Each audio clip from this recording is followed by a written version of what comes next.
जैकबाबाद में खबर अवासा शेयर कई पिया गोरशानी लाड़ी वट रोड हादसो पेश आए पाखे पांखी खबर दी पिया 3 पुलिस एहलकार समेत 8 जना जख्मी थिया आहिनि।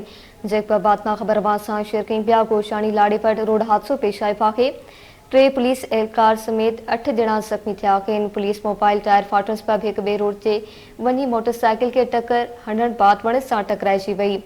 जख्मी में औरतों मर्द बार शामिल आहिनि। जख्मा बिन जड़न की हालत गणती जोगी बुधाई पी वने। अवां खे खबर दी पिया गोरचानी लाड़ेवट रोड हादसो पेश आए पाखे 3 पुलिस एहलकार समेत 8 जना जख्मी थिया आहिनि।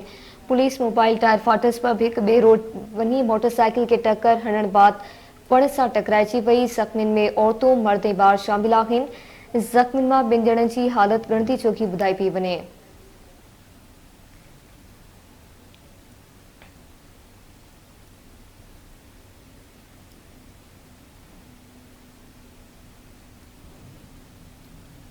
जैकबाबाद में अवां खे खबर दी पिया गोरशानी लाड़ी वट रोड हादसो पेश आए पाखे 3 पुलिस एहलकार समेत 8 जना जख्मी थिया आहिनि।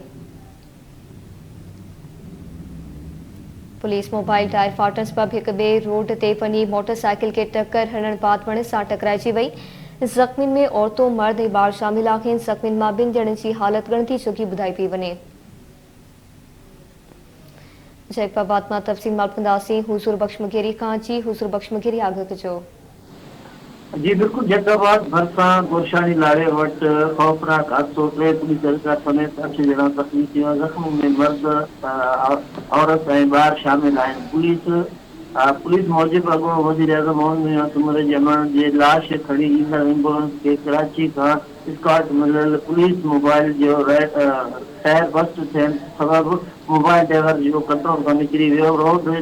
हिक रोड खां ॿिए रोड ते हले वियो। साम्हूं ईंदड़ मोटरसाइकिल से टकराइजी बाद में वण से टकराइजी वियो। नतीजे में मोटरसाइकिल सवार मर्द औरत मासूम ॿार मोबाइल ड्राइवर सख्त जख्मी थी पिया। जख्मियुनि जे सुञाण तौर ज़हीर अहमद सुमरो संदसि पुट गफ़ार दाल शहज़ादी संदसि सौट अकील शामिल आहिनि। ॿिए पासे पुलिस स्टाफ जे सुञाण कराची वासी आहे मोहम्मद अयूब निसार अहमद सनाउल्ला खां थी आहे। जख्मियुनि ऐं ॿियनि जी हालत जोगी ॿुधाई आहे जिन खे इलाइक़े में मुंतक़िल कयो पियो वञे। जी मेहरबानी अवां जी हुजूर बख्श मुगेरी आगा करण लाइ।